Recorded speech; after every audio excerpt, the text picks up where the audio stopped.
Flames, chemical fire, the kind that eats oxygen faster than lungs can pull it in. The Sterling Medical Technologies Research Lab, 43,000 square feet of cutting-edge equipment and billion-dollar prototypes, was turning into an inferno at 2:47 in the morning. Victoria Sterling didn't remember collapsing.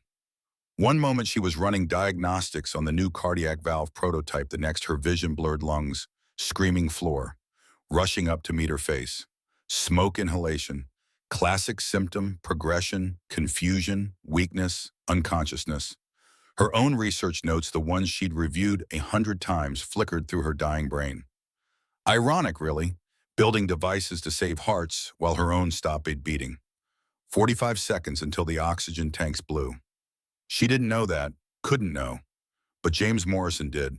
He was 3 floors up North Wing, pushing an industrial mop across linoleum that gleamed under fluorescent lights. Night janitor. $11.50 an hour. Benefits kicked in after 90 days, which he'd hit last Tuesday. The mop handle was worn smooth from 1,000 hands before his, the bucket's wheels squeaked on the second rotation, and the pine-scented cleaner burned his nostrils the way it had every night for 8 months. Routine. Predictable. Safe. The explosion shattered that. Sound first deep, visceral, the kind that rattled rib cages and stopped hearts mid-beat. Then the building shuddered. Emergency alarms shrieked. Red lights strobed down empty corridors. Jim dropped the mop. Didn't think. Didn't calculate. Just ran. His sneakers pounded tile, then concrete as he hit the stairwell. Down 3 flights, lungs already burning from exertion, but his breathing stayed controlled. 4 counts in, 4 counts out. Old habit? Marine training from another lifetime, when his name meant something, when people looked at him and saw potential instead of just another black man in a uniform pushing cleaning supplies. The lab door was sealed. Emergency protocols. Smart design contained the fire prevent spread, also sentenced anyone inside to death. Jim's fist slammed the override panel. Access denied. He tried his maintenance badge. Red light. Of course, janitors didn't get emergency clearance. 30 seconds now. His eyes scanned the hallway. Fire extinguisher. Heavy commercial grade. He grabbed it, swung hard. The reinforced glass spider-webbed on the 3rd impact, shattered on the 5th. Smoke billowed out thick and black. He couldn't see 3 feet ahead, but he could hear. Faint.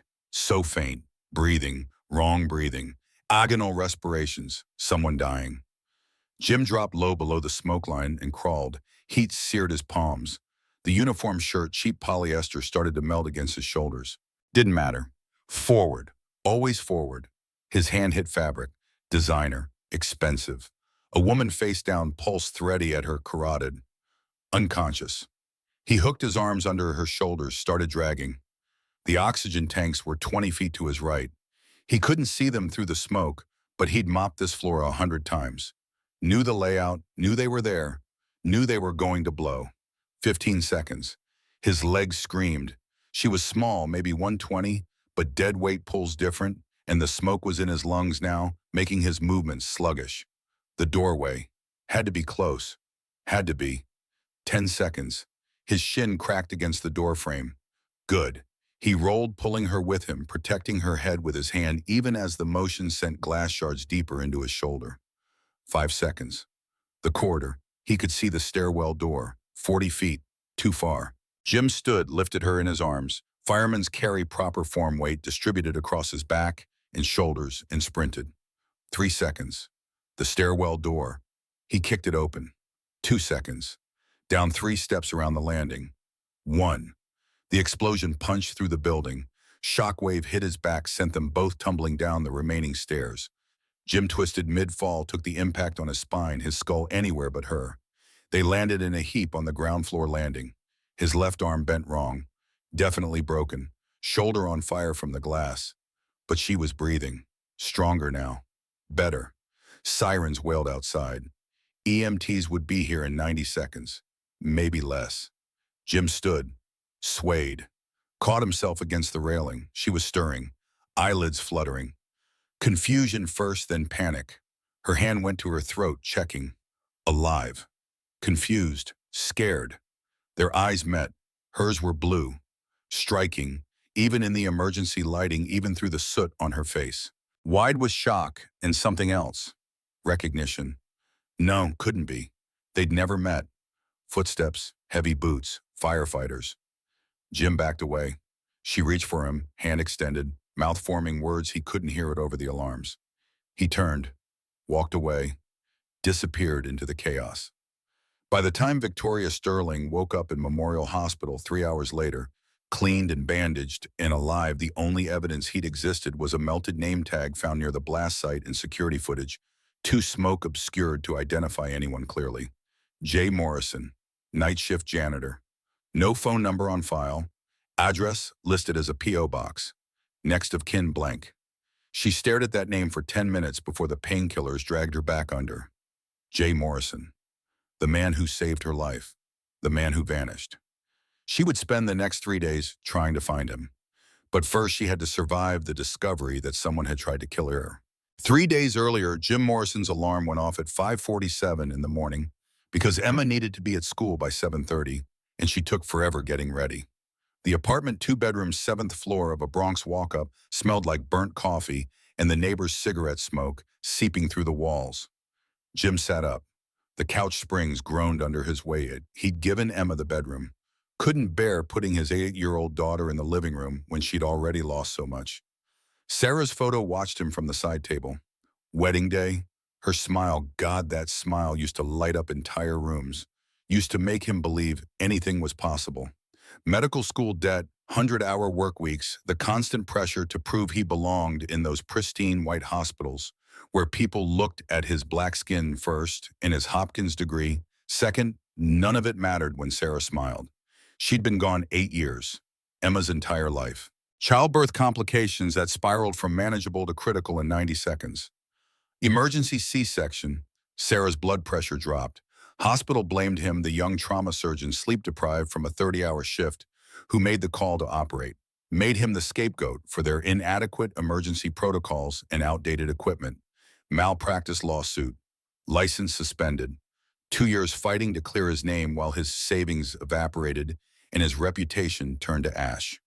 By the time the medical board exonerated him, no evidence of negligence or wrongdoing, every hospital in the country had already decided he was radioactive.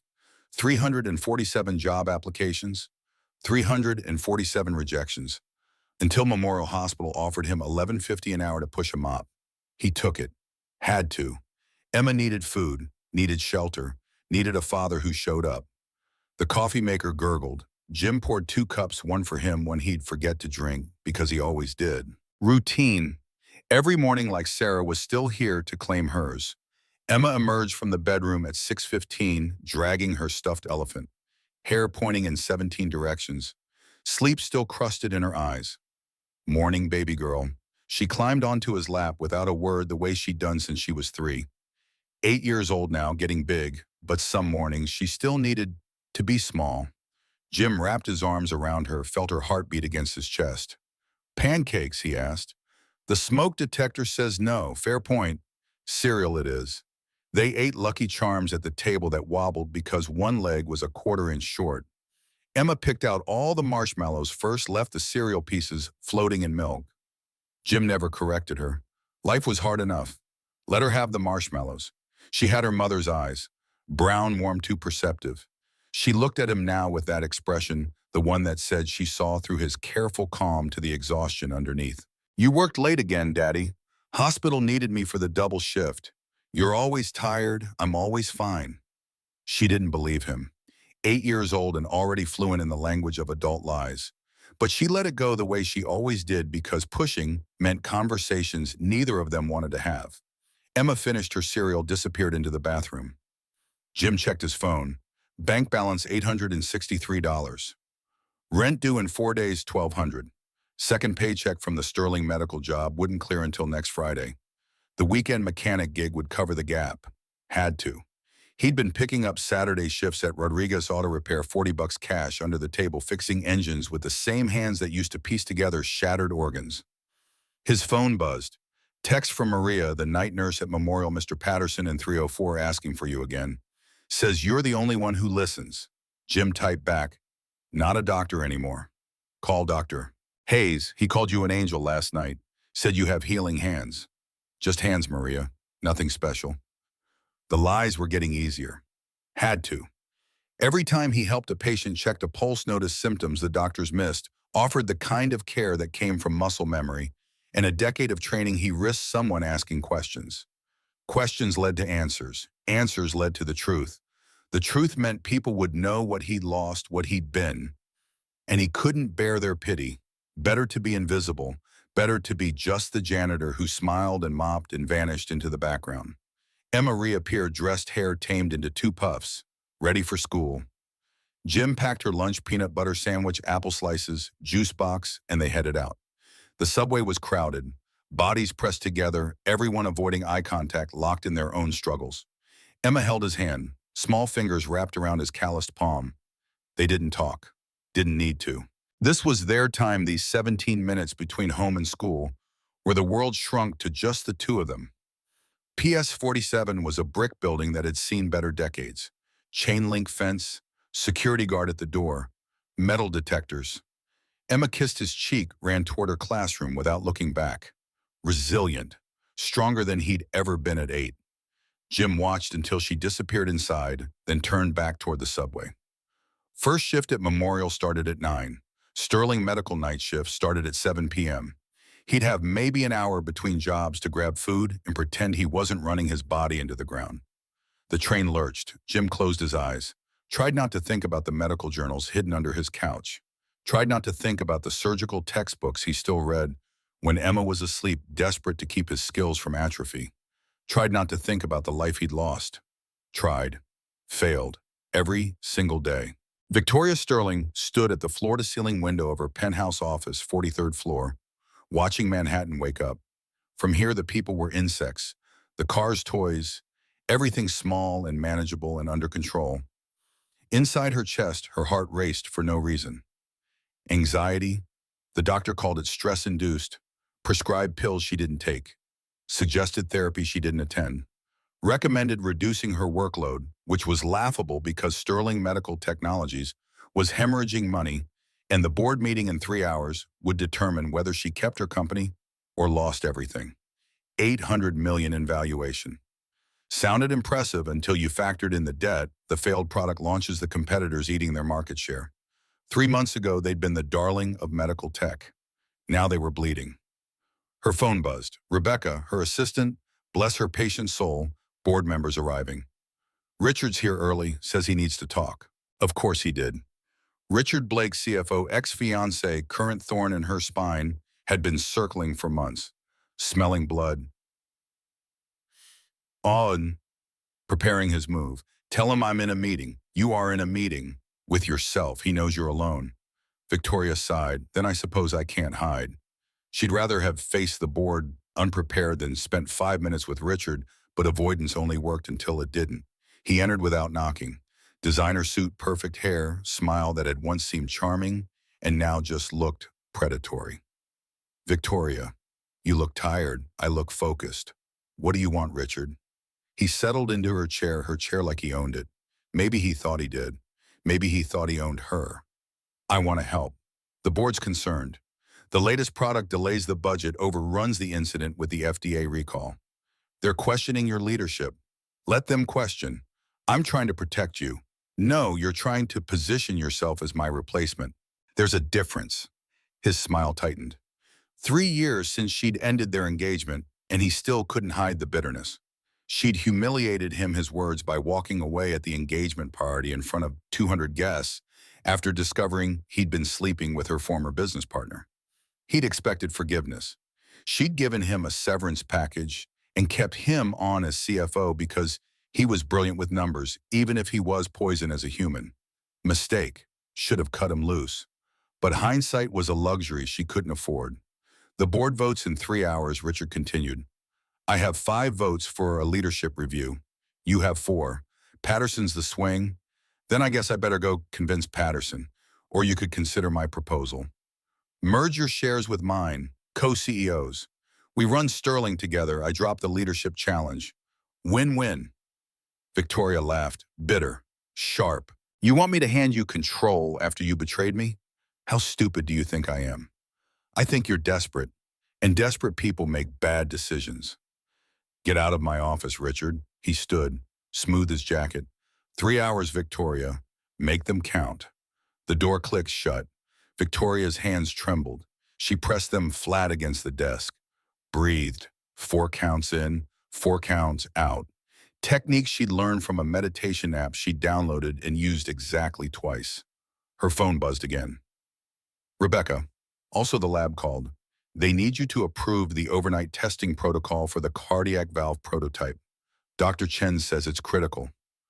Fine. I'll go tonight after the board meeting. Victoria, you haven't slept in? I'll sleep when I'm dead. Poor choice of words. She'd regret that in 3 days. The board meeting was exactly as brutal as expected. 6 hours of PowerPoint presentations and veiled accusations, and Richard's smug face as Patterson the swing vote sided with him. Leadership review approved.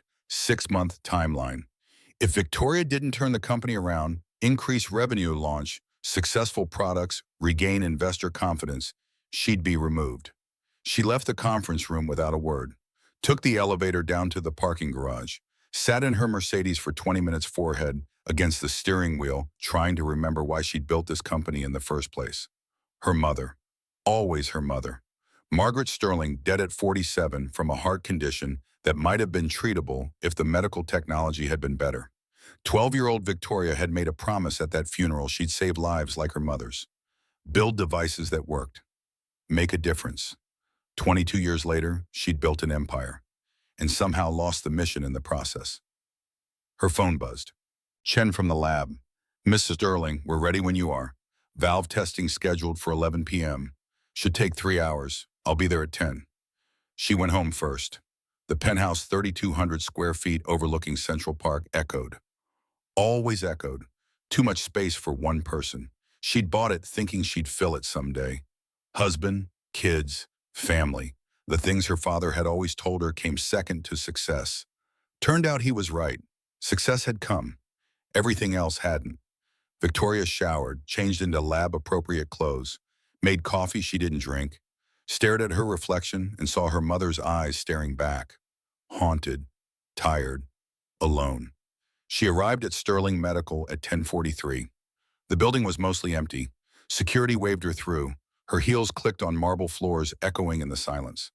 The lab was on the 3rd floor, state-of-the-art equipment, climate-controlled. $6 million worth of technology focused on one goal: creating a heart valve that lasted longer, worked better, saved more lives. Dr. Chen looked up from his monitors. Ms. Sterling, didn't expect you personally. Needed to see it myself. This prototype works. We're back in the game. It fails, we're done. No pressure then. They worked for 3 hours, running tests, analyzing data. The valve performed beautifully, flawlessly. Every metric exceeded expectations. Victoria felt something she hadn't felt in months. Hope. Dr. Chen left at 1:30 a.m., told her to go home. Get rest. She nodded, lied, stayed. Something about the data felt off. Not wrong exactly, just incomplete. She pulled up the manufacturing specs, cross-referenced them with the test results. There, a 0.3% variance in material density, probably nothing. Could be everything. She was running the diagnostic sequence again when the first spark hit. Chemical fire. The kind that starts fast and spreads faster. The fire suppression system kicked in immediately, sealed the lab, pumped in halon gas. Standard protocol. Also the protocol that would kill her if she couldn't get out. Victoria ran for the door. It wouldn't open. Emergency lock. She slammed her palm against the override. Nothing. Smoke filled her lungs. Vision blurred. The room tilted. Her last thought before she hit the floor: I'm going to die alone in the building I built, and no one will even know until morning. Jim Morrison was mopping the 4th-floor hallway when the explosion hit. He'd been thinking about Emma's math homework, long division, which she hated, and wondering if he had time to grab food from the vending machine before his 15-minute break ended. Then the building shook, and his body moved before his brain caught up. Down the stairs, through the smoke, glass shattering, heat searing. Woman on the floor. Grab her. Move. Don't think, just move. The explosion that sent them tumbling down the stairs should have killed them both. Would have killed them both if Jim hadn't spent 6 years as a Marine learning how to fall, how to take impact, how to protect assets even when your own body was breaking. They landed hard. His left arm snapped, radius clean break. He'd set enough bones to recognize the sensation. His shoulder was worse, glass embedded deep, probably nicked the subclavian artery. He could feel blood pooling warm under his shirt. But she was breathing. That was what mattered. Sirens. Footsteps. Help coming. Jim stood, his vision grayed at the edges. Shock. Blood loss. Didn't matter. Had to move. Had to disappear before someone started asking questions. She stirred, eyes opening, blue eyes striking even through the soot, looking at him, seeing him. He backed away, couldn't let her see, couldn't let her remember. The firefighters arrived, professional, efficient. They swept past him toward her, and Jim slipped through the chaos, out the side exit, into the night. His arm hung useless. His shoulder screamed. He walked 4 blocks before his legs gave out in an alley behind a bodega. The owner found him at 3:17 a.m. Old Korean man who'd seen enough to know better than to call cops when a black man was bleeding in his alley. You need hospital. Jim shook his head. Can't. Just give me something to wrap it. I'll pay. The man disappeared, returned with a first aid kit and a bottle of soju. This gonna hurt. It did. Jim set his own arm, gritted his teeth, pulled until the bones aligned, splinted it with cardboard from a broken-down box. The glass in his shoulder was trickier. He couldn't reach it properly. Did his best, pulled out what he could, left the rest. The bleeding slowed. Not stopped. Slowed, you doctor, the bodega owner asked. Used to be. Stupid to stop being what you good at, Jim laughed. Tasted blood. Yeah, probably. He made it home at 4 a.m. Emma was asleep. Thank God. He couldn't let her see him like this. Jim showered, wrapped his arm properly, changed the makeshift bandage on his shoulder, swallowed 4 ibuprofen, lay down on the couch and stared at the ceiling until his alarm went off at 5:47. Then he got up and made Emma breakfast like nothing had happened. Victoria woke in Memorial Hospital at 6:30 a.m. Smoke inhalation, minor burns, mild concussion. She'd been lucky the doctors kept saying that word lucky like she'd won a lottery instead of nearly dying. Her assistant Rebecca was there, worried, efficient, already handling the crisis. The lab's destroyed. Initial reports say electrical fire, but investigators think it might be arson. Someone tampered with the suppression system. Arson. Victoria's throat was raw. Her voice came out scratchy. Who would Richard? Rebecca didn't say it. Didn't have to. Do we know who pulled me out? Rebecca showed her the security footage. Too much smoke, too much chaos. Just a shape, a person, running into fire instead of away. His name tag was found near the blast site. Jay Morrison, night janitor at Sterling Medical. Started 2 months ago. But Victoria, here's the thing, his file is basically empty. No phone number works. Address is a P.O. box. It's like he doesn't want to be found. Find him anyway. I need to thank him. Victoria meant it. But as the days passed and Rebecca's investigators came back with nothing, no Morrison at that address, no phone records, no digital footprint, gratitude turned into something else. Curiosity, obsession. This man had run into fire for her, saved her life, vanished like smoke. Who did that? Who risked everything for a stranger and wanted no recognition? Victoria started pulling strings, called in favors, used resources she probably shouldn't have. Finally got a break on day 3. Morrison worked 2 jobs. Sterling Medical night shift, Memorial Hospital day shift. She showed up at Memorial at 7 p.m., waited near the janitorial closet, felt ridiculous billionaire CEO stalking a janitor, but couldn't help herself. 7:30. He arrived. Victoria's breath caught. He wasn't what she expected. Tall, strong, early 30s maybe. Quiet intensity in his eyes. Moved like someone who understood their body controlled every motion. The kind of presence that made people step aside without realizing why. A nurse, Maria, her name tag said, stopped him. Jim, can you look at Mr. Patterson in 304? He's having trouble breathing again. Jim's jaw tightened. I'm not a doctor, Maria, I know, but you have that way about you. He trusts you. Fine, but call Dr. Hayes too. Victoria followed, stayed out of sight, watched through the door window. Jim entered room 304, approached the elderly patient, Mr. Patterson, with calm confidence, took his pulse. Professional, exact. Listened to his breathing with the kind of attention that spoke of training. Sir, your breathing is shallow. Lips are slightly blue. Could be pulmonary embolism. I'd recommend an immediate CT scan. Maria paged the doctor. 10 minutes later, Dr. Hayes confirmed blood clot in the lung. Would have been fatal within hours. Victoria's mind raced. Janitor who diagnosed PE, who moved like he'd spent years in hospitals, who ran into fire with the kind of trained calm that spoke of emergency response experience. Who was Jay Morrison really? She stepped out as he left the room. Their eyes met.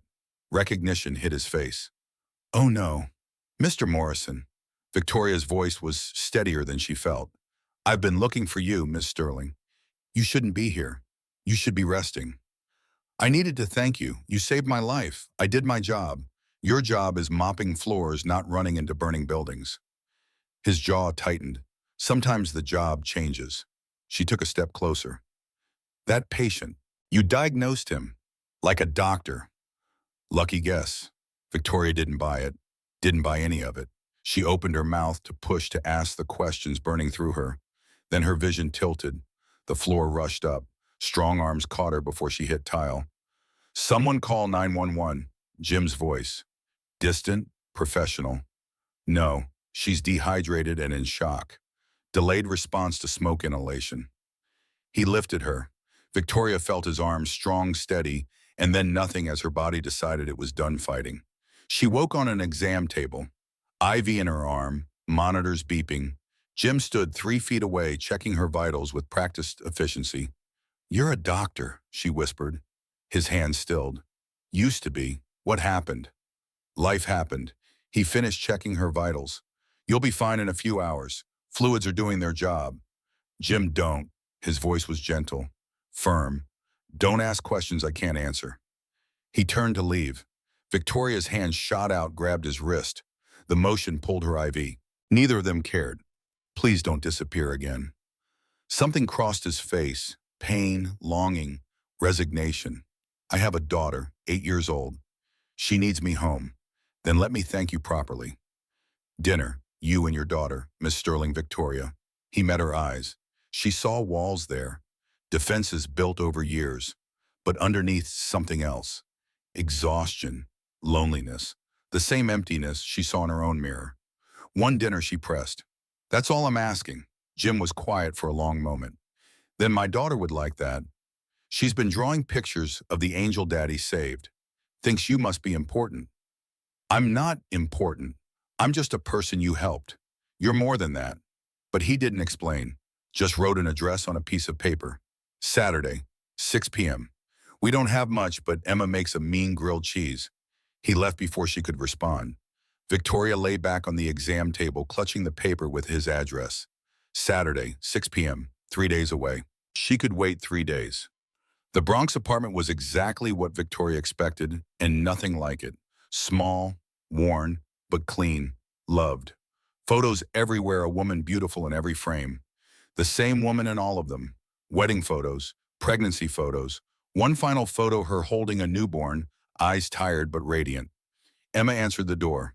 8 years old, 2 puffs in her hair, bright eyes that saw too much. You're the angel.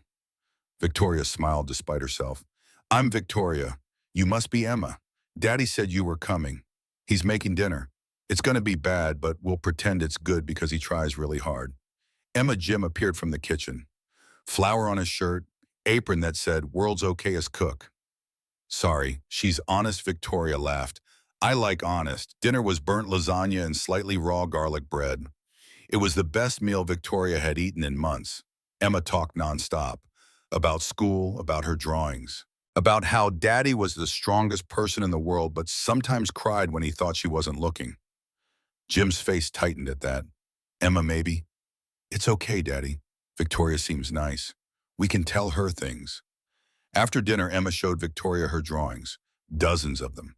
Families, always families. Parents holding children, smiling, happy. One drawing was different. Three figures, man, woman, child, holding hands. That's us, Emma explained. You, me, and Daddy. I drew it last week before we met you. I just knew someone was supposed to be here. Victoria's throat closed. Emma, that's beautiful. Teacher says families are the people you choose, not just the people you're born with. My mama's in heaven, but she sent you to make sure Daddy's not alone anymore. Jim stood abruptly. Emma, bedtime. But Daddy, our sweetheart? Emma hugged Victoria, whispered, he's sad a lot. Maybe you can help. Then she was gone, leaving Victoria and Jim alone in the small living room. I'm sorry, Jim's voice was rough. She doesn't understand. She understands more than you think. Silence. Comfortable. Strange. Tell me about your wife. Jim looked at Sarah's photo. Longest relationship of my life, and she's been gone as long as we were together. Met in med school. She was a nurse. I was a cocky resident who thought he knew everything. She taught me humility, taught me love, taught me what mattered. What happened? Childbirth complications.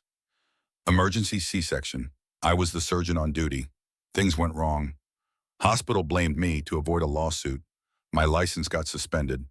By the time I was cleared, no one would hire me. Reputation destroyed. So now I mop floors and try to give Emma a decent life. Victoria's chest ached. Jim, that's not just sad, that's criminal. You're brilliant. You saved my life. You diagnosed that patient. You're wasting your skills. I'm surviving. There's a difference. You're hiding. The words landed hard. Jim's jaw tightened. Maybe I am. But hiding keeps Emma safe, keeps her fed, keeps us together. That's all that matters. Victoria wanted to argue, wanted to tell him he deserved more. But Emma's drawing caught her eye. Three figures. Chosen family. Maybe they could be more than they were. Maybe they could help each other. Maybe this was the beginning of something neither of them expected. The thought terrified and thrilled her in equal measure. Victoria left the Morrison apartment at 9:30 p.m. with Emma's drawing folded carefully in her purse and Jim's phone number saved in her contacts under a name that made her smile, the doctor who isn't. Stupid, sentimental. She kept it anyway. The drive back to Manhattan felt longer than it was. Her penthouse waited cold marble, expensive silence. Everything money could buy and nothing it couldn't. She stood at the window looking down at the city that had once felt like conquest and now just felt like prison. Her phone buzzed. Richard Blake. Of course. The man had a sixth sense for when she was vulnerable. Board meeting tomorrow at 9. Hope you're prepared. She deleted the message without responding. Let him wonder. Let him worry. But her own worry was harder to dismiss. The leadership review was real. 6 months to prove she deserved to keep her company or lose everything she'd built. And Richard had something planned. She could feel it the way you feel a storm building on the horizon. Victoria pulled up her laptop, started digging through financial records. Something about Richard's confidence bothered her. He was too calm, too sure. Men like Richard didn't gamble unless the deck was stacked. 3 hours later, she found the first anomaly, R&D budget discrepancies. Nothing major, 50,000 here, 75,000 there. Easy to miss in an $800 million operation. But consistent, monthly, going back 2 years. She traced the payments, shell companies, offshore accounts, all the classic signs of embezzlement. But the signatures on the transfer authorizations were hers. Victoria's blood went cold. She'd never signed these, never even seen them. Someone had forged her digital signature. And there was only one person with both motive and access, Richard. Her phone rang, 2 a.m., unknown number. She almost didn't answer. Miss Sterling male voice, gruff, nervous. Who is this security guard? Night shift at Sterling Medical. You told me to call if anything weird happened. Well, something is happening. Mr. Blake is here, in your office, going through your files. Victoria was already moving, grabbing keys, heading for the elevator. Don't let him leave, I'm 10 minutes away. She made it in 7, parked illegally, ran through the lobby in heels that weren't made for running. The security guard met her at the elevator. He left 3 minutes ago. Took something from your desk. Looked like a hard drive. Which desk? The hidden one, Mama? Behind the bookshelf. Victoria's stomach dropped. That desk held backups of everything. Financial records, board communications, personal files. If Richard had access to those files, he could destroy her. She burst into her office. The bookshelf was slightly ajar, the hidden compartment empty. Her phone buzzed. Text from Richard. Looking for something. We should talk. Tomorrow, after the board meeting. You're going to want to hear my offer. Victoria's hands shook, not fear, rage. She called her head of IT security at 2:30 in the morning. Woke him up, didn't care. I need you to check something. Can you trace who accessed my digital signature authorization in the past 2 years? 40 minutes later, he called back. Miss Sterling, you're not going to like this. The signatures were accessed from a laptop registered to you, but the keystroke patterns don't match your typing habits. Someone else was using your computer. Can you prove it? Maybe, if I can examine the laptop physically. Where is it? Victoria remembered. 3 years ago, Richard had given her a new laptop as a gift. Said her old one was too slow. She'd been touched. Stupid. So stupid. I know where it is. I'll get it to you by morning. She found the laptop in storage, covered in dust. Hadn't used it in 2 years, but the forensic evidence would be there, the keylogger, the malware, all the proof she needed that Richard had been stealing from her company and framing her for it. But proof alone wasn't enough. She needed to catch him in the act. Needed witnesses. Needed the board to see exactly who Richard Blake was. Victoria sat in her office as dawn broke over Manhattan, formulated a plan. It was risky, possibly career-ending if it backfired, but doing nothing guaranteed failure. She picked up her phone, called Jim Morrison. He answered on the third ring, voice thick with sleep. Ms. Sterling, it's 5 a.m. Is everything okay? I need your help. What kind of help, Bev? The kind where you tell me I'm not crazy for thinking I can take down a man who's been stealing from my company for 2 years. Silence. Then, you're not crazy. When do you need me? The board meeting started at 9 a.m. sharp. 12 members seated around mahogany. Richard at one end smug. Victoria at the other calm despite the storm building in her chest. Richard stood, opened his presentation, smiled like a shark sensing blood. Ladies and gentlemen, thank you for your time. As you know, we initiated a leadership review 6 months ago due to concerning patterns in Sterling Medical's performance. Today I'm here to discuss those patterns and propose a path forward. He clicked to the first slide. Revenue charts, all trending down. Under Victoria's leadership, we've seen a 23% decline in revenue, 3 failed product launches. The FDA, recall, that cost us $40 million. And most recently, a fire that destroyed our primary research lab, a fire that investigators now suspect was caused by negligence in safety protocols. That's not true, Victoria's voice was steady. The investigators haven't released their findings yet, but preliminary reports suggest protocol violations. Richard clicked to another slide. Internal emails, safety inspections delayed, cost-cutting measures that compromise equipment. All with your approval, Victoria. I never approved those measures. Your digital signature says otherwise. He was good. Victoria had to give him that. The presentation was polished, convincing. Every slide carefully crafted to paint her as incompetent, at best, criminally negligent at worst. Board member Patterson leaned forward. Victoria, these are serious allegations. What's your response? My response is that I've spent the past week investigating financial irregularities, and what I found is far more serious than declined revenue. She stood, pulled out her own laptop, connected to the projector. Richard's smile faltered, just slightly. Over the past 2 years, $75 million has been siphoned from Sterling Medical's R&D budget. The money was transferred to shell companies owned by one person. All transfers were authorized with my digital signature, a signature I never used. She clicked through the evidence. Bank records, shell company registrations, transfer authorizations. The paper trail led one direction.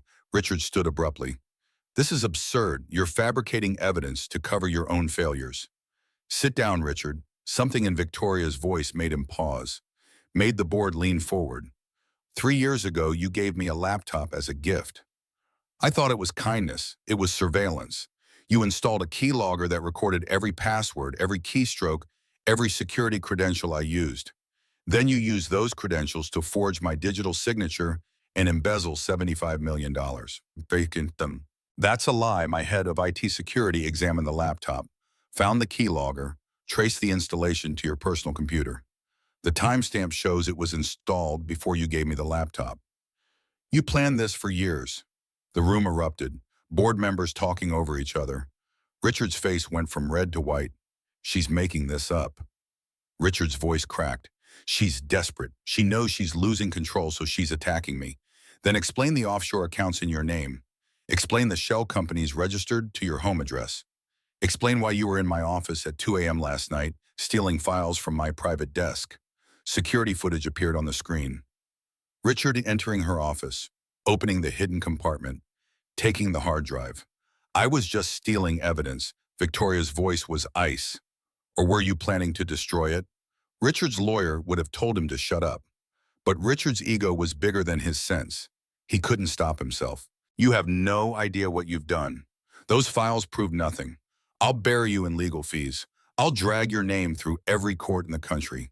By the time I'm done, Sterling Medical will be mine, and you'll be arrested. FBI agents entered the conference room. 3 of them. Professional, efficient.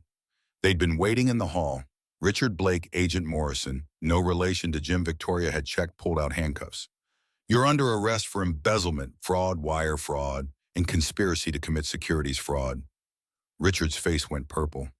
You can't. This is Victoria. You can't do this. I already did. Victoria's voice was quiet.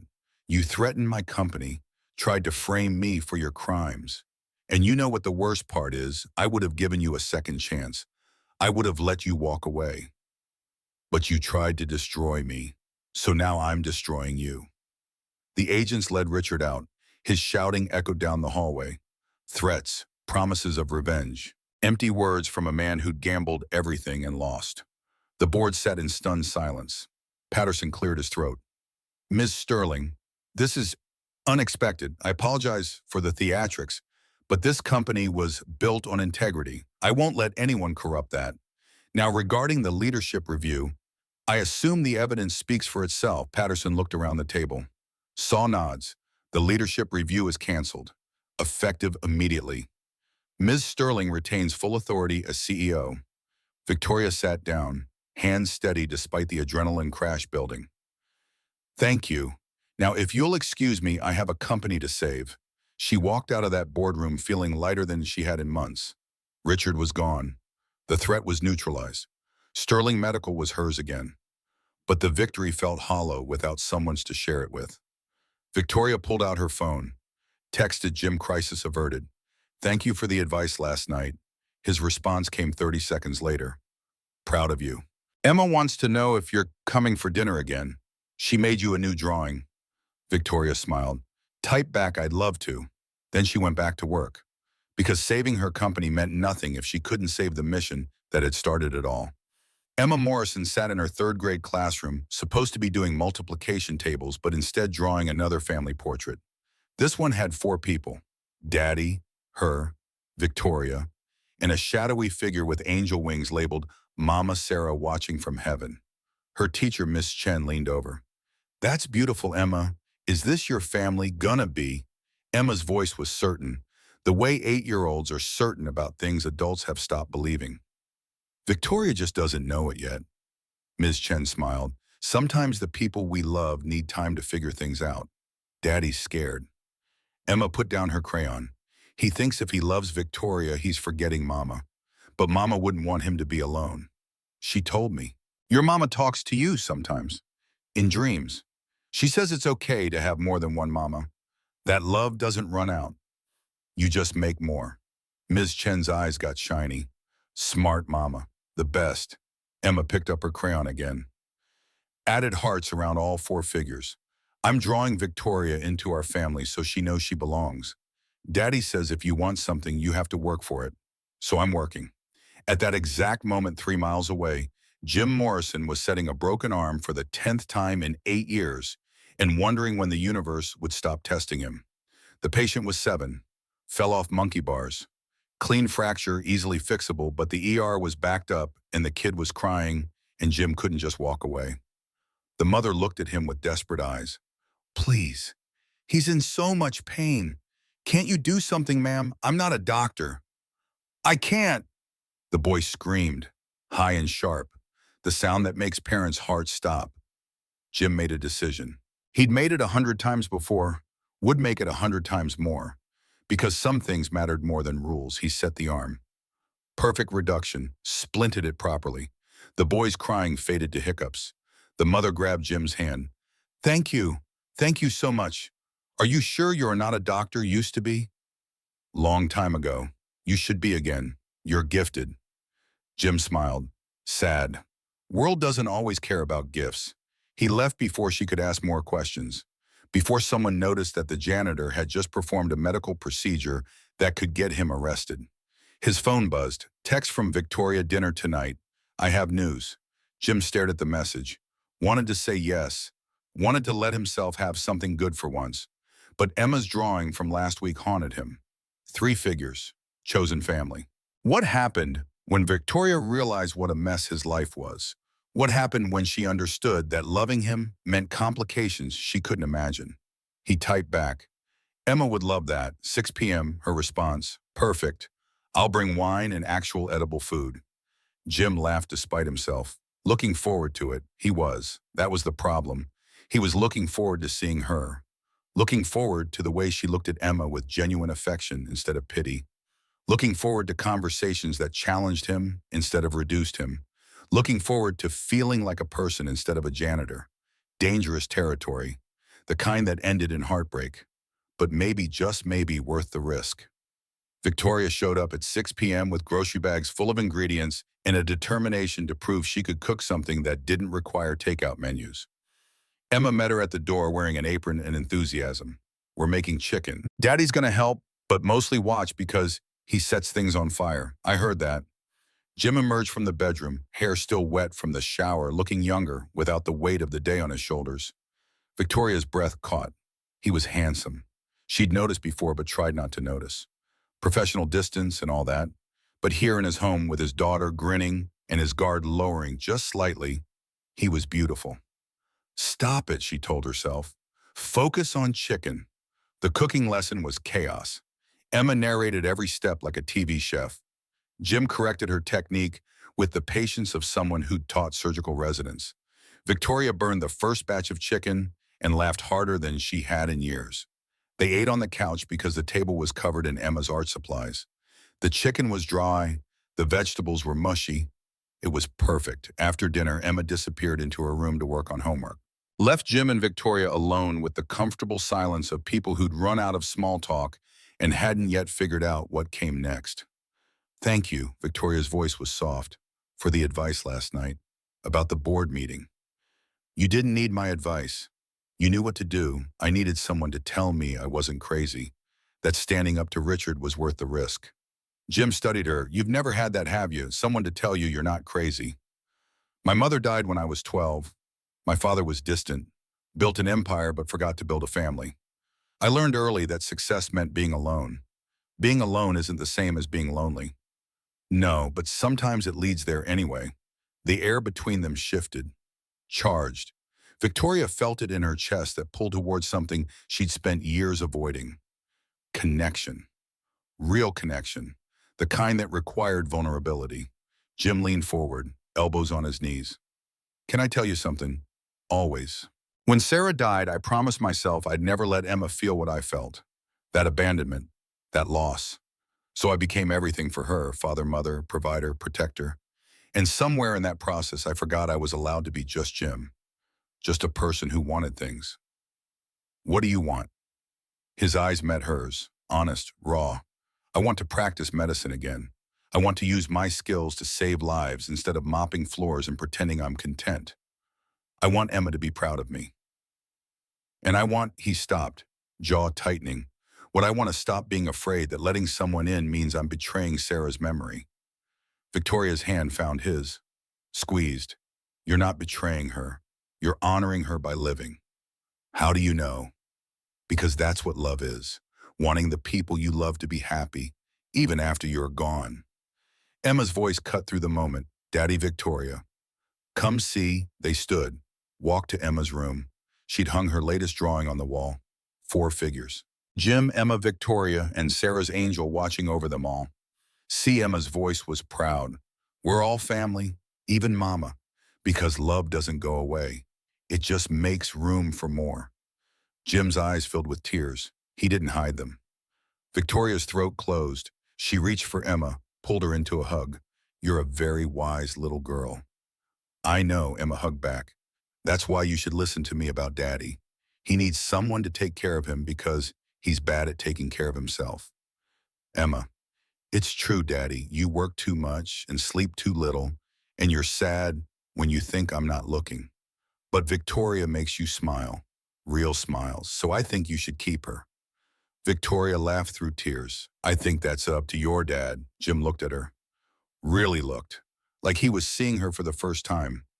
Or maybe seeing himself clearly for the first time in years. I'd like that. His voice was rough. If you'll have us, both of you, always. Emma cheered, jumped up and down. Can Victoria sleep over? We can have pancakes in the morning. Sweetheart, Victoria probably has to work. Actually, Victoria interrupted. Pancakes sound perfect. They didn't sleep together. Not like that. Victoria took the couch despite Jim's protests.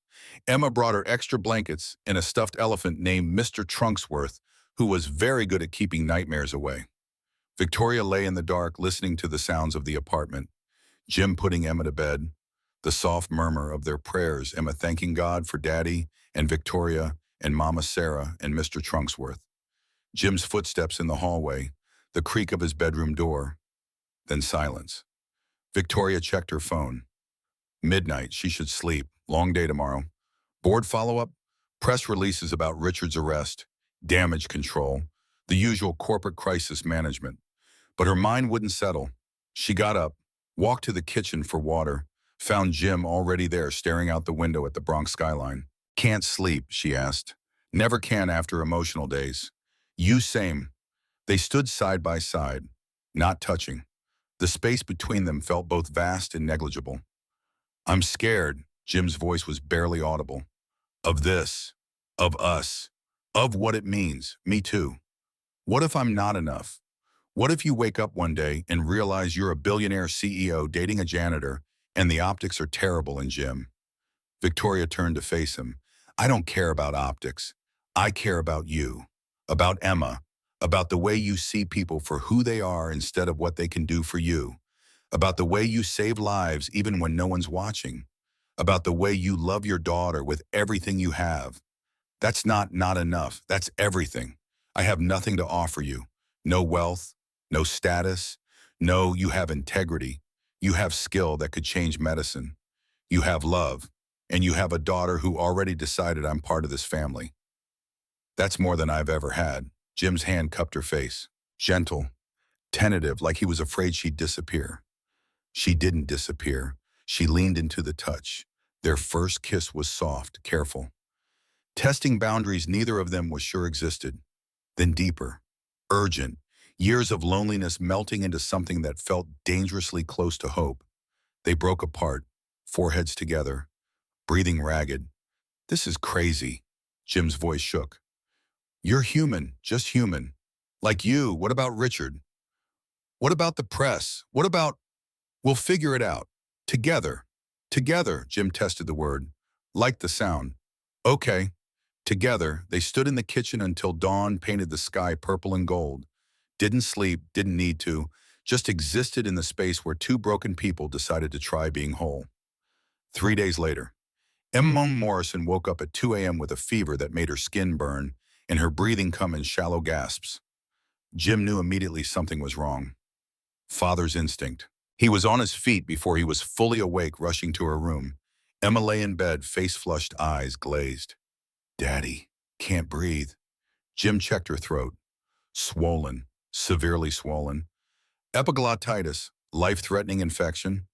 The kind that could close airways in minutes. He dialed 911. Explained. The dispatcher's voice was apologetic. Ambulance is 20 minutes out. Major accident on the bridge. We're backed up. 20 minutes was too long. Emma was deteriorating fast.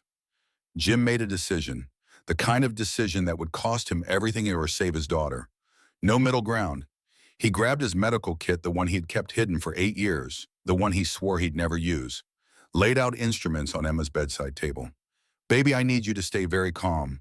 Daddy's going to help you breathe, okay? Emma nodded, trusting, even through the fear. Jim's hands didn't shake, couldn't shake. This was his daughter, his everything. Steady, professional. He made the incision. Inserted the breathing tube. Emergency tracheotomy performed on his kitchen table at 2:17 a.m. Emma gasped. Air flooded her lungs. The blue tinge left her lips. Jim held her, rocked her, whispered promises he wasn't sure he could keep. His phone buzzed. Text from Victoria, can't sleep. Thinking about you. He called her. Voice breaking. I need help. She was there in 12 minutes. Must have broken every traffic law in New York. Burst through his door in pajamas and a coat hair, wild eyes wide. What happened? Epiglottitis. I stabilized her, but she needs a hospital. Ambulance is still. My car, now. They loaded Emma carefully. Jim held her in the back seat. Victoria drove like she was racing death itself. Memorial Hospital emergency room. Doctors swarmed. Professional, efficient.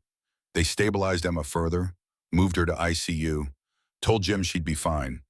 He collapsed in the waiting room, all the adrenaline draining, leaving nothing but exhaustion and terror. Victoria sat beside him, took his hand. You saved her life. I broke the law. Performed emergency surgery without a license. If anyone finds out, no one's finding out. And Jim, you did what any parent would do. You saved your child. I could go to prison. Emma could end up in foster care. I could lose everything. Stop, Victoria's voice was fierce. You're not losing anything. I won't let you. Jim looked at her, saw something he hadn't seen before. Not just affection, not just attraction, something deeper, something that looked dangerously close to love. Why are you doing this? Why do you care so much about a janitor and his daughter? Because you're not just a janitor. You're the man who runs into fire, the man who saves lives, the man who loves his daughter more than anything. And somewhere along the way, I fell in love with that man. The words hung in the air. Impossible, beautiful, terrifying. Jim's response was interrupted by a doctor, Dr. Hayes. The same one from 3 days ago. Mr. Morrison, Emma's stable. She's asking for you, oh. And Dr. Hayes hesitated. I need to ask you something. The tracheotomy. Who performed it? I did. Jim's voice was steady. She couldn't breathe. The ambulance was delayed. I had no choice. You understand that's illegal practice of medicine. I understand. I saved my daughter's life. Dr. Hayes studied him. Long moment. Then, that was some of the cleanest emergency work I've seen. Textbook perfect. You're not just some janitor, are you? Used to be a trauma surgeon. Johns Hopkins. Long story. Dr. Hayes nodded slowly. I'm going to pretend this conversation never happened. But Mr. Morrison, you need to get your license back. Medicine needs people like you. The doctor left. Jim sat stunned. Victoria squeezed his hand. See, even the universe is telling you. Stop hiding. Start being who you were meant to be. And if I can't, if my reputation is too destroyed, then we'll rebuild it. Together. That word again. Together. Jim was starting to believe it might actually mean something. Victoria Sterling didn't become a billionaire CEO by accepting impossible as an answer. She became one by finding solutions everyone else missed and executing them with surgical precision. Restoring Jim Morrison's medical career would require both. She started with coffee at 7 a.m. and a phone call to the one person who owed her a favor big enough to matter. Dr. Margaret Chen Dean of Johns Hopkins School of Medicine. They'd served together on a medical ethics board 5 years ago. Victoria had helped Margaret navigate a harassment scandal that could have ended her career. Margaret had promised to repay the debt. Time to collect. Margaret answered on the second ring. Victoria Sterling, I was wondering when you'd call. I need help with something sensitive. Let me guess. The disgraced surgeon you've been seen with the Bronx janitor, who used to be one of our best residents? Victoria's stomach tightened. You know about Jim. Everyone in academic medicine knows about James Morrison. Brilliant surgeon, devastating case. Hospital threw him under the bus to avoid liability. We all knew he was innocent, but no one would touch him after the lawsuit. Medical politics at its ugliest. Can you fix it? Silence. Long enough that Victoria thought the call had dropped. Then maybe. But it'll cost political capital I don't have to spare. The medical board that suspended his license, they don't reverse decisions easily. It sets precedent. Makes them look incompetent. What if I gave them a reason Victoria's mind was already racing? What if Sterling Medical Technologies offered to fund a review of malpractice cases where hospital negligence was blamed on individual physicians' independent investigation? Full transparency, starting with Jim's case. That's bold and expensive. I'll fund it personally. 20 million, enough to review 100 cases, find the truth, restore careers that were wrongfully destroyed. Margaret whistled. You're serious about this man. I'm serious about justice. The man is secondary. Liar. But Margaret's voice was warm. Okay, I'll make calls. Get the board to agree to an expedited review. But Victoria, this could take months, maybe a year. And there's no guarantee they'll reinstate him. Then I'll make it worth their while to move faster. How Victoria smiled. Cold. Calculating. The expression that made competitors nervous. Sterling Medical is developing the next generation of surgical robotics. $3 billion in potential contracts with teaching hospitals across the country. I'll make licensing contingent on their cooperation with the Malpractice Review Initiative. That's leverage. That's business. Do we have a deal? Margaret laughed. You're terrifying. I'll make the calls. But Jim needs to agree to this. His case will be very public. Every detail of Sarah's death will be examined again. That's traumatic. He'll agree. He wants his life back. Does he, or does he want to keep hiding? The question hit harder than Victoria expected. She ended the call, sat at her desk, stared at Manhattan waking up 43 floors below. Did Jim want his life back? Or had he gotten comfortable in the safety of invisibility? Only one way to find out. Jim Morrison was fixing a radiator in the hospital's basement. Not his job, but maintenance was understaffed and the patients on the 4th floor were freezing when Victoria found him at 9 a.m.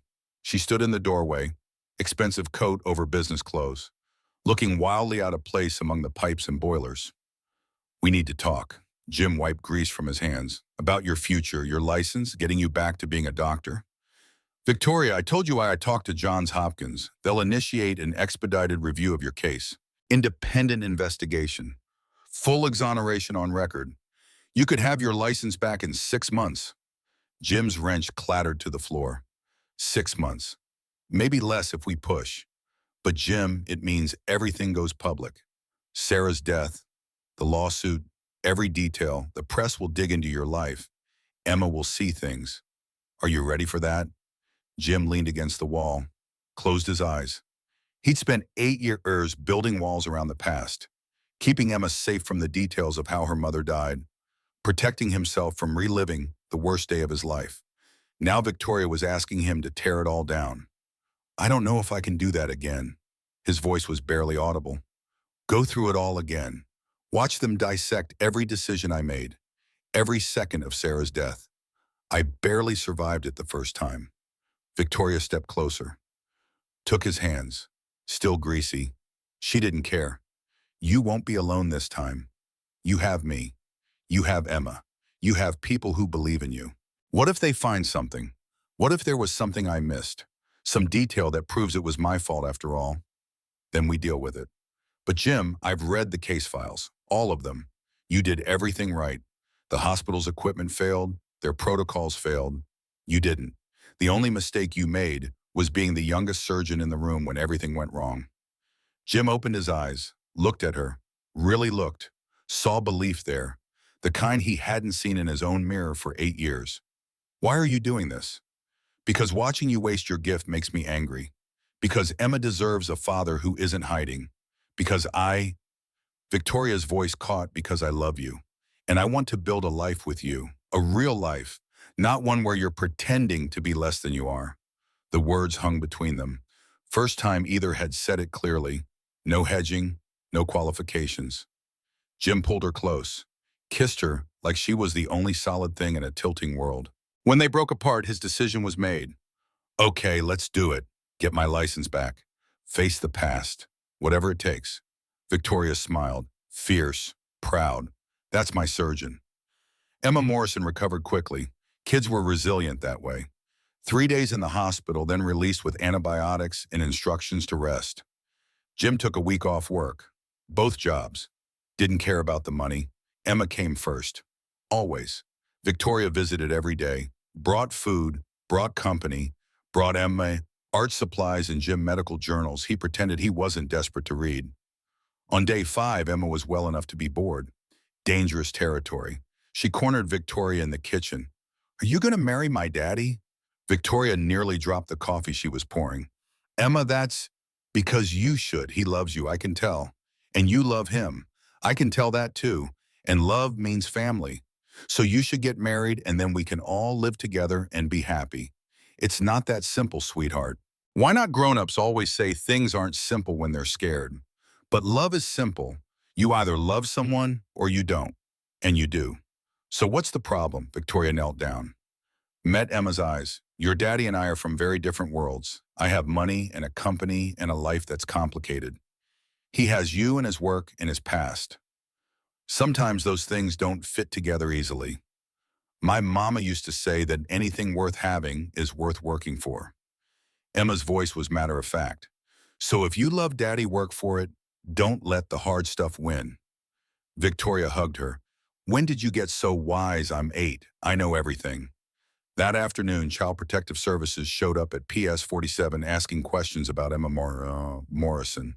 "Routine welfare check," they said. "Anonymous tip about a single father working multiple jobs, leaving a child unsupervised." Ms. Chen's stomach dropped. She'd taught long enough to recognize retaliation when she saw it. Someone was coming after Jim through his daughter. She called Victoria immediately. Used the emergency contact number Emma had made her teacher add to the file last week. "Ms. Sterling, this is Emma's teacher. We have a problem." Victoria was in a board meeting, walked out mid-sentence. "Talk to me, CPS is here." Asking about Jim, about Emma being left alone, about inadequate supervision. Someone filed a complaint, who they won't say. "But Ms. Sterling, this feels targeted, like someone wants to hurt Jim through his daughter." Victoria's blood went cold. She knew exactly who. Richard Blake might be under house arrest awaiting trial, but he still had resources, still had revenge on his mind. "Don't let them take Emma. I'm sending lawyers. Keep her at school until I get there." "Ms. Sterling, I can't just, please." Victoria's voice cracked. "She's 8 years old. She's been through enough. Don't let them scare her." 20 minutes later, 3 lawyers from Victoria's corporate firm descended on PS 47 like a well-dressed SWAT team. They had paperwork, precedents, legal arguments that made the CPS caseworker's head spin. But the investigation was opened. Official. Jim would have to prove he was a fit parent, prove his home was safe, prove Emma wasn't neglected. All while his past was being dragged through the medical board review. All while the press started asking questions about the billionaire CEO dating a janitor with a tragic history. Perfect storm, designed to break him. Victoria picked up Emma from school personally, found her in Ms. Chen's classroom drawing another picture. This one showed a monster labeled bad people being defeated by 3 superheroes, Daddy, Victoria, and Emma. "They can't win," Emma announced, "because we're a team, and teams are stronger than monsters." Victoria hugged her, fierce, protective. "You're absolutely right, teams are stronger." That night, Victoria and Jim sat at his kitchen table after Emma went to bed. Spread before them, CPS investigation notice, medical board hearing schedule, press requests for interviews, legal documents from Richard's attorney threatening defamation suits if Victoria continued slandering him. "This is my fault." Victoria's voice was flat. "I went after Richard. Now he's retaliating through you. This is Richard being Richard. Not your fault. Jim, they are threatening to take Emma, to put her in foster care while they investigate." "I can't." Victoria's voice broke. "I can't let that happen. It won't. We have lawyers. We have evidence. We'll fight this." "What if fighting isn't enough?" "What if Victoria?" Jim took her hand, squeezed. "I've spent 8 years surviving impossible odds. I can survive this too. We can survive this." But the fear in his eyes said otherwise. The medical board hearing was scheduled for 2 months later. In the meantime, Jim had to navigate CPS home visits, therapy sessions, parenting assessments, and the constant fear that any mistake would cost him his daughter. Victoria threw money at the problem, hired the best family law attorneys in New York, got character witnesses, prepared documentation showing Jim was an exemplary father despite his financial struggles. But money couldn't fix everything. The CPS caseworker, a tired woman named Mrs. Rodriguez, who'd seen too many bad parents and not enough good ones, had concerns. Mr. Morrison, you work 80 hours a week. 2 jobs. When do you see your daughter? Every morning. Every evening, weekends when I'm not working. And when you're working, who watches her? Mrs. Patterson. Our neighbor. She's been with Emma since birth. Mrs. Patterson is 78 years old. Is that appropriate supervision for an active 8-year-old? Mrs. Patterson is sharp as a tack and loves Emma like her own granddaughter. Jim's jaw tightened. I'm doing my best with what I have. Your best involves living in a one-bedroom apartment where Emma sleeps on a fold-out couch in the living room. I sleep on the couch. Emma has the bedroom. That's not appropriate either. Mrs. Rodriguez made notes. Mr. Morrison, I'm not trying to punish you, but Emma deserves stability, a real home, age-appropriate supervision, not a parent who's exhausted and spread too thin. What would you suggest? Jim's voice was tight. I work 2 jobs to keep us housed and fed. I can't afford a bigger apartment. I can't afford full-time childcare. I'm doing everything humanly possible. Maybe Emma would be better served in a home with more resources, just temporarily, until you get back on your feet. You're talking about foster care. I'm talking about Emma's best interests. Jim stood, voice cold, controlled. Get out. Mr. Morrison, I said, get out. You're not taking my daughter over my dead body. Mrs. Rodriguez left. Filed a report recommending temporary removal pending further investigation. The court hearing was set for 3 weeks. Jim barely slept. Victoria moved into his apartment, propriety be damned, to help with Emma and provide additional adult supervision. She worked from Jim's tiny living room, took calls from executives while Emma did homework at her feet, cooked dinners that were only slightly burned. Emma thought it was the best thing ever. Daddy and Victoria living together like a real family. She drew pictures of their new house, the one they'd have someday, big enough for everyone, with a room just for art and another for Daddy's medical books, and a garden where they'd plant flowers for Mama Sarah. Jim looked at those drawings and felt his heart crack. What if someday never came? What if the system that had already destroyed his career now took his daughter too? Victoria found him at 2 a.m. staring at Sarah's photo. Talk to me. What if I'm not enough? What if everything I've done, working myself to death, sacrificing my career, trying to give Emma a good life? What if it's still not enough? It is enough. Jim, you're an incredible father. CPS doesn't think so. The medical board might not reinstate me. Richard's lawyer is building a case that I'm an unfit parent, involved with a woman who's too busy running a company to care about a child. What if they're right? They're not.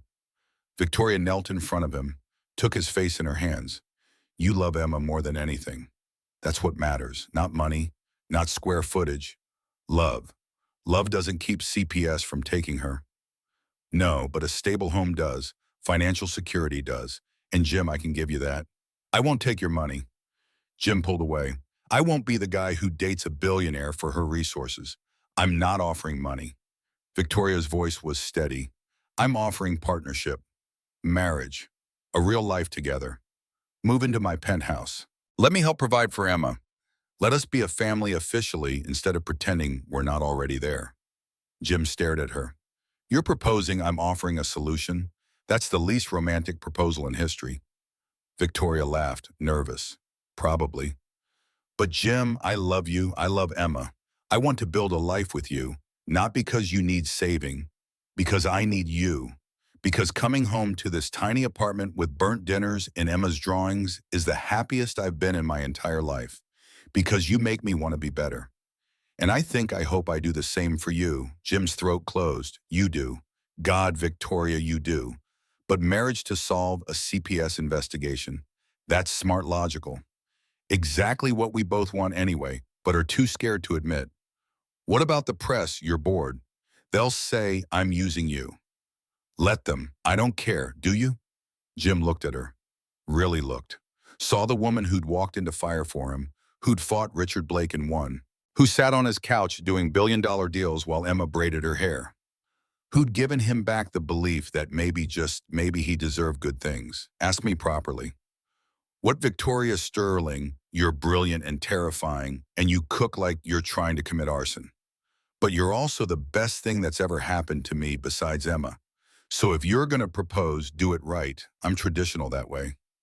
Victoria laughed, pulled a ring box from her pocket. She'd been carrying it for a week, waiting for the right moment. Apparently, 2 a.m. in a Bronx apartment while fighting for their future was the right moment. She got on one knee. James Morrison, will you marry me? Will you let me love you and Emma? Will you build a life with me that's messy and complicated and absolutely worth it? Jim pulled her up, kissed her. Yes. To all of it. Yes. The courthouse hearing, 3 weeks later, should have been terrifying. Instead, it was almost anticlimactic. Victoria and Jim arrived together, dressed professionally, united. Behind them, character witnesses, Mrs. Patterson, Emma's teacher, Dr. Hayes from Memorial Hospital, 3 of Jim's former colleagues from Johns Hopkins who'd flown in to testify to his skill and character. And Emma, 8 years old, requested to speak. The judge allowed it. She stood at the podium, tiny, fierce, looked the judge directly in the eye. My name is Emma Morrison. I'm 8. My daddy is the best person in the whole world. He works really hard to take care of me. Sometimes he's tired. Sometimes we eat cereal for dinner. But he always makes sure I'm safe and loved and happy. And now Victoria loves us too. She's going to be my new mama. Not replacing my first mama, you can't replace mamas, but adding to our family. Because love multiplies, it doesn't divide.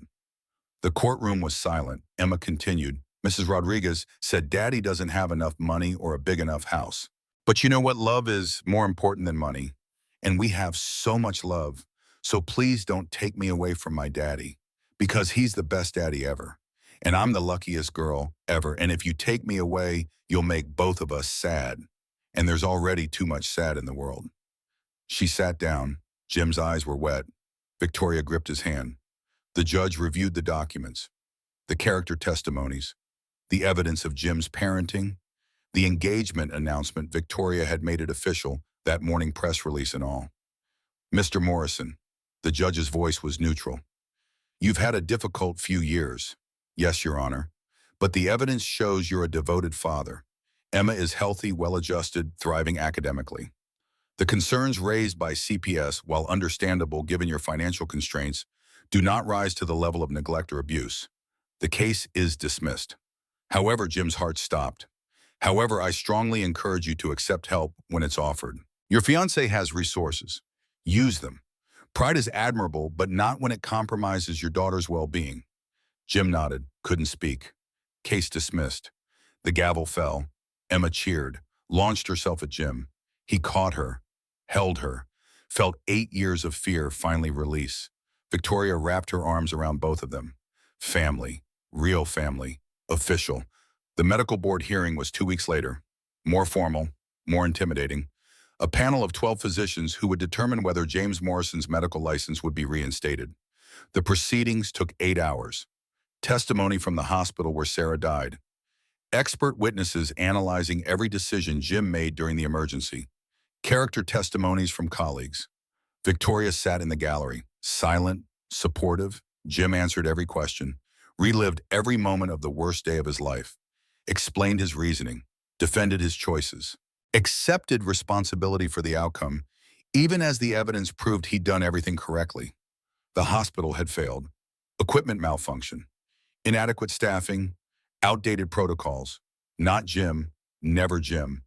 But he'd carried the guilt anyway, for 8 years, convinced himself he'd failed Sarah, failed Emma, failed everything. The board deliberated for 3 hours, came back with their decision. Dr. Morrison. The chairman was an older physician with kind eyes. After reviewing all evidence, this board finds no negligence or malpractice in your treatment of Sarah Morrison. Your medical judgment was sound. Your surgical skill, exemplary. The tragedy that occurred was due to systemic failures beyond your control. Jim's legs felt weak. Therefore, this board votes unanimously to reinstate your medical license effective immediately. Dr. Morrison, welcome back to medicine.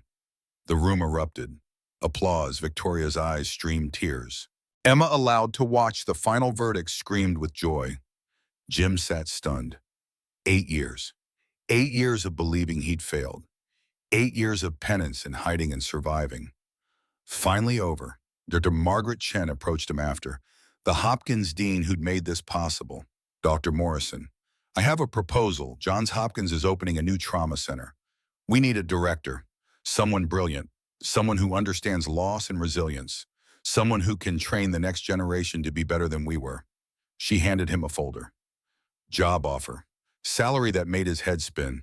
Benefits, housing stipend, research budget. I can't. Jim's voice broke. I don't deserve. You do. You always did. The question is whether you finally believe it. Jim looked at Victoria, at Emma, at the life spreading before him like a map to somewhere beautiful. He believed it. Finally, completely. Yes, I'll take it. 6 months later, Jim Morrison stood in his new office at Johns Hopkins, director of trauma surgery. Corner office, windows overlooking Baltimore. Framed photo on his desk, Victoria, Emma, and him at their wedding last month. Small ceremony, just family and close friends. Emma as flower girl in a dress she'd picked herself. Mrs. Patterson crying in the front row. Victoria in a simple white dress that made Jim forget how to breathe. Perfect day, perfect life. His phone buzzed. Victoria, Emma wants to know if you're coming to her art show tonight. She has a new piece she's nervous about. Jim smiled, tight back. Wouldn't miss it for anything. What's the piece, Victoria? She won't tell me. Says it's a surprise, but she's been working on it for weeks. That evening, Jim left Hopkins at 5 p.m. sharp. No more 16-hour days. No more working himself to death. He'd learned balance. Finally. Victoria picked him up. They drove to PS 47 together. The art show was in the gymnasium. Student work covering every wall. Parents milling around with wine and cheese. Emma bouncing with excitement. There, she pointed to her piece. Center wall, impossible to miss. It was huge. Canvas bigger than Emma herself. Oil paints. 4 figures. Jim in scrubs. Victoria in a lab coat. Emma in a superhero cape. And Sarah, beautiful Sarah, painted as an angel watching over them all. Not sad, not distant, smiling, approving. The title, Love Multiplies. Jim couldn't breathe. Victoria's hand found his. Squeezed. Emma appeared at his elbow. Do you like it, baby girl? Jim knelt down. I love it, but you put Mama in it, because Mama's still part of our family. She always will be. But now we have more family, Victoria. And soon Emma's eyes went wide. Sorry, was I supposed to keep the baby secret? Victoria laughed, pressed her hand to her still flat stomach. So much for waiting to announce. Jim's head spun. Baby 8 weeks. Victoria's smile was radiant. Wanted to tell you tonight. Emma found the pregnancy test this morning and figured it out. 8-year-olds are terrifyingly perceptive. We're having a baby. Jim's voice was wonder. You're going to be a dad again. And I'm going to be a terrible mom who burns everything and has no idea what I'm doing. But we'll figure it out. Together, that word. Together. It meant everything now. Jim kissed her, long, sweet, not caring who saw. When they broke apart, Emma was grinning. See, love multiplies. I told you. And now we'll have a little baby to love too. I'm going to be the best big sister ever. You're going to be amazing. Jim hugged her. His daughter. His first miracle. Victoria wrapped her arms around both of them. The art show continued around them. People stared. Let them stare. This was family. Real family. Built from loss and hope and the stubborn belief that love was always worth fighting for. 2 years later, James Morrison gave the keynote speech at the Johns Hopkins graduation ceremony. 200 medical students about to start their careers. About to face the same pressures and expectations and impossible choices he'd faced. He stood at the podium, looked out at young faces full of hope and terror. When I was your age, I thought success meant being the best, the smartest, the most skilled. I pushed myself to exhaustion, sacrificed everything for medicine. And when everything went wrong, when I lost my wife, my license, my career, I thought my life was over. He paused, found Victoria in the audience. Amma beside her. Baby Lucas asleep in Victoria's arms. I was wrong. My life wasn't over. It was beginning. Because failure taught me what success never could. It taught me humility, compassion, the difference between being a good doctor and being a good person. And eventually, when I stopped hiding from my past and faced it honestly with the help of people who loved me, I got a second chance. Jim's voice steadied, stronger. You're all going to fail. Maybe not catastrophically, maybe not publicly, but you'll make mistakes. You'll face impossible choices. You'll lose patience despite your best efforts. And when that happens, you have two options. You can let failure define you, or you can let it refine you, make you better, more empathetic, more human. He smiled, looked directly at the graduates.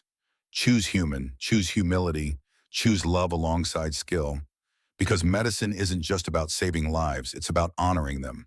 All of them, including your own. The applause started slow, then built. Standing ovation. The graduates, young hopeful, scared, stood and cheered for the doctor who'd fallen and risen and showed them that redemption was always possible. After the ceremony, Jim found his family in the crowd. Victoria had negotiated the throngs with their 10-month-old son, somehow making it look effortless despite the chaos. Emma, now 10, held her baby brother and narrated his entire existence. Lucas, see all these people. They're here because Daddy's amazing. You're going to be amazing too. We're an amazing family. Victoria laughed. Modest as always, Em. It's not bragging if it's true. Emma's logic was unshakable. Jim gathered them close. His family. Hard-won, precious, everything. A photographer from the Hopkins Alumni magazine approached. Dr. Morrison, can we get a family photo? For the magazine, Jim hesitated. Years of hiding made exposure uncomfortable. But Victoria squeezed his hand. Let them see. Let the world see what's possible when you don't give up. So Jim posed with his wife and children. Smiled. Not the careful smile he'd worn for 8 years while mopping floors and pretending to be invisible. Real smile. Happy smile. The smile of someone who'd walked through fire and come out whole. The photographer snapped the picture. Thanked them. Moved on. Emma tugged Jim's hand. Daddy, can we get ice cream now? Family tradition for big days. Absolutely. Jim lifted her onto his shoulders. Victoria beside him with Lucas. They walked across campus toward the ice cream shop on the corner. Just a family. Normal. Unremarkable. Except nothing about them was normal. They were the billionaire and the janitor, the CEO and the disgraced doctor, the 8-year-old who understood love better than most adults, and the baby who would grow up knowing his father had survived the impossible. They were proof that sometimes the best things in life came after the worst. That love wasn't something you found, it was something you built. Day by day, choice by choice, even when the world said it was impossible. 5 years after that, Emma Morrison, now 15, gave a TED Talk titled The Mathematics of Love. She'd become a minor celebrity after her childhood drawings went viral. The Love Multiplies painting had been featured in a documentary about resilience and family. News outlets loved the story: tragic loss, redemption, unlikely romance, happy ending. Emma stood on the TED stage, confident, brilliant, so much like her mother and father both. When I was 8 years old, I told my teacher that love multiplies. It doesn't divide. Back then, I was just a kid who wanted her dad to be happy. I didn't understand I was describing an actual mathematical principle. She clicked to her first slide. Equations, graphs, data visualization. Love operates on exponential growth, not linear addition. When my dad loved my mom, that created me. When my dad fell in love with Victoria, that created my brother Lucas. When I love both my moms, my biological mom, who I never met but who lives in every story Daddy tells, and my stepmom, who taught me that families are built, not born, that love doesn't split 50-50. It doubles, multiplies, creates more capacity for love, not less. The audience was rapt. Emma clicked through more slides. Research, studies on family structures, neural imaging showing how love activated brain regions associated with growth and expansion. We're taught that love is finite, that loving one person means less love for others. But that's scarcity thinking. Love is abundance. The more you give, the more you have. My family is living proof. She showed photos. Baby Emma with Jim, Jim and Victoria's wedding, Lucas's birth, family vacations, holiday dinners with Mrs. Patterson and Dr. Chen, and all the people who'd become family by choice. My dad lost everything. Then he gained everything. Not because he stopped loving my mom, because he learned that honoring her memory meant living fully, loving fully, being fully human. Emma's final slide was her childhood drawing. Love multiplies, the painting that started it all. So when people ask me how I survived losing a mom, I never knew how my dad survived losing his career, how Victoria balanced being a CEO and a mom, how we became a family, despite every reason we shouldn't have. I tell them this. We did the math, and we chose a multiplication. The standing ovation lasted 3 minutes. Emma left the stage and found her family in the front row. Jim was crying. Victoria was crying. Lucas, now 7, looked confused by the tears but hugged everyone anyway. Emma, Jim's voice was thick. That was incredible. I learned from the best. Emma hugged him. You taught me that love is work, that family is choice, that getting knocked down doesn't mean staying down. Your mother would be so proud. Both my mothers are. Emma smiled. One's in heaven cheering, one's right here, and both of them made me who I am. Victoria pulled Emma close. You made yourself. We just loved you along the way. Same thing. Emma's wisdom hadn't diminished with age. You loved me into becoming this person. That's what parents do. Shape us with love so we can go out and shape the world. That night, the Morrison-Sterling family, Jim had taken Victoria's name as a second surname modern marriage, and all went home to their Baltimore brownstone. Not a mansion, not a penthouse, just a home. 4 bedrooms. Art studio for Emma, medical library for Jim, home office for Victoria, bedroom for Lucas filled with Legos and dreams. They ate dinner together, vegetarian lasagna because Lucas was going through a phase. Talked about Emma's TED Talk, Lucas's upcoming science fair, Jim's new research on trauma recovery, Victoria's latest board meeting where she'd convinced Sterling Medical to fund free clinics in underserved neighborhoods. Normal conversation, normal family, extraordinary ordinary. After dinner, Jim found Victoria in the library. Reading medical journals, she'd taken an interest in the science behind the devices her company produced. Wanted to understand the medicine, not just the business. He sat beside her, took her hand. Thank you. For what? For saving me, for loving me when I'd forgotten how to love myself, for giving me Emma as a daughter and Lucas as a son, and a life I never thought I'd have. Victoria set down the journal, turned to face him fully. You saved yourself, Jim. I just stood next to you while you did it. That's what love is, not rescuing, witnessing, being present while someone does the hard work of healing. We healed each other, then. We did. Victoria kissed him, soft, familiar. 10 years of marriage and it still felt new every time. Think we'd do it all again, Jim asked. All the pain, all the struggle. If we knew it would end here, Victoria didn't hesitate. Every single second. Because the pain made us appreciate this, made us understand what we have, made us people who deserve each other. Philosophical tonight, Emma's TED Talk got me thinking about multiplication, about how loving you didn't make me love Sterling Medical less, it made me love it differently, better, with purpose beyond profit. You multiplied my capacity for everything. Jim pulled her close. I love you. I love you more. Impossible. Love doesn't compete, Victoria laughed. You've been talking to Emma too much. She's turned you into a philosopher. She's not wrong, though. Love multiplies. We're living proof. Upstairs, Emma worked on a new art piece, not for school, not for shows, just for her family. 4 figures again. But now they were drawn larger, more detailed, more real. Jim and Victoria holding hands, Emma and Lucas beside them, and 2 shadows in the background, Sarah and Margaret Sterling, watching over them all with approval. She titled it The Family We Built, because that's what they were. Not perfect, not without scars, but built with intention and love, and the stubborn belief that broken things could be mended, that loss could coexist with joy, that the worst moments could lead to the best in lives.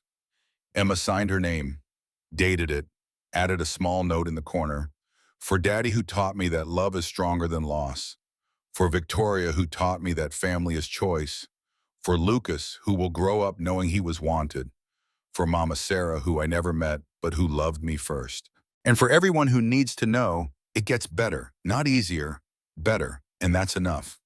She hung the painting in her room, stepped back, smiled. The Morrison-Sterling family was complete. Not because everyone was alive, not because there was no more pain, but because they'd learned the secret Emma had known since she was 8 years old. Love multiplies, always, forever, without exception. And that multiplication, that exponential growth of care and commitment and chosen connection was the only math that ever really mattered.